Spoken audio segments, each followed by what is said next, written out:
Know, like, trust. Those are the efforts in any marketing. Those are the efforts in any change that we want to see in the world.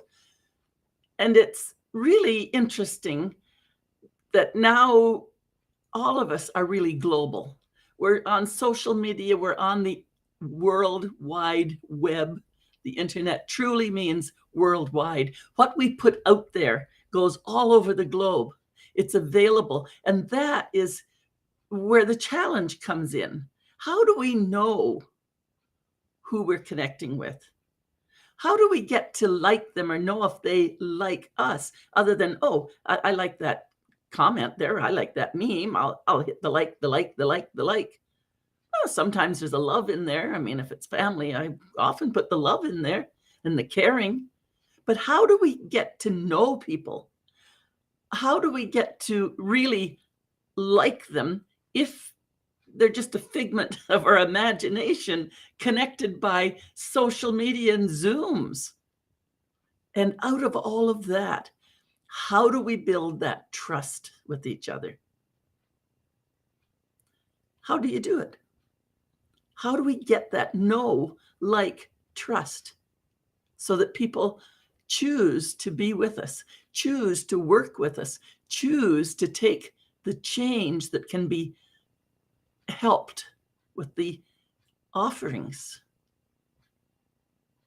Like, it's quite a lovely thing, this global connection, exactly knowing who someone is, letting others know who I am through my actions and my stability. That's been part of my joy in doing my daily lives. This is 2 years and 4 or 5 months already, every day, Monday to Friday.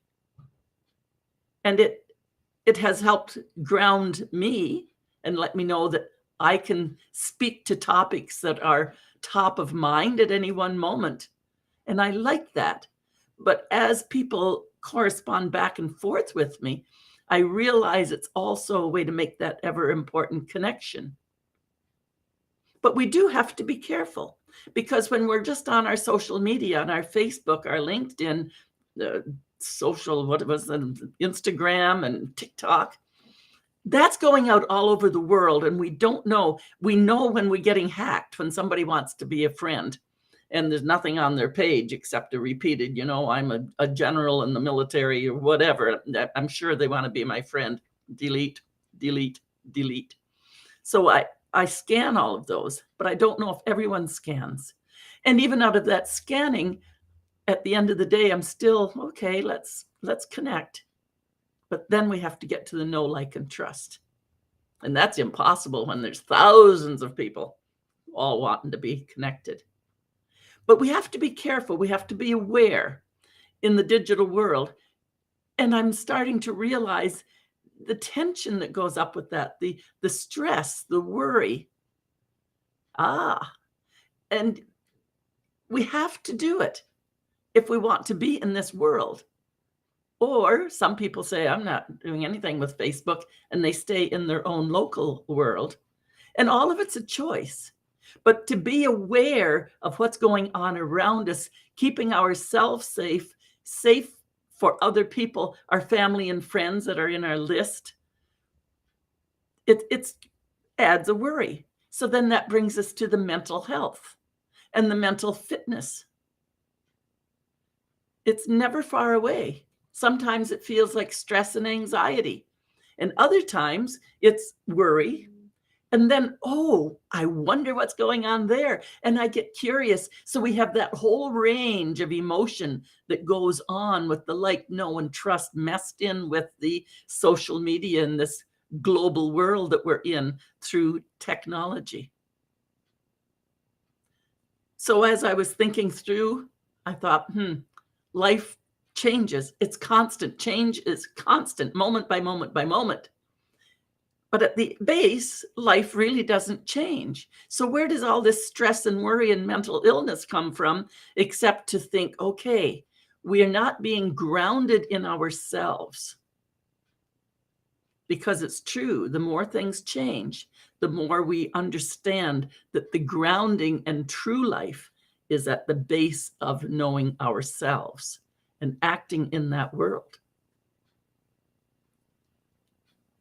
Just think about how wonderful it would be to be able to connect, be grounded, confident that whatever comes up, you're going to be okay. You're going to find your way through. You're going to get help when you need it. You're going to give help when you need it. And you're going to work and transform from worry and mental stress to mental health and mental fitness and groundedness, with knowing that whatever's coming, we can find our way through. That's confidence. That's taking control of those little voices that get very big voices in our head so many times, where they're controlling our lives instead of us using them for their skill and their power, but us rising up and having the full life that we want. It's Coach Sandra, Compassionate Queen of Straight Talk. I hope that gives you a little food for thought for the rest of this day. You can do it. You know, if we want to work, that's where the transformation occurs. You can do it. I can help. Give a call.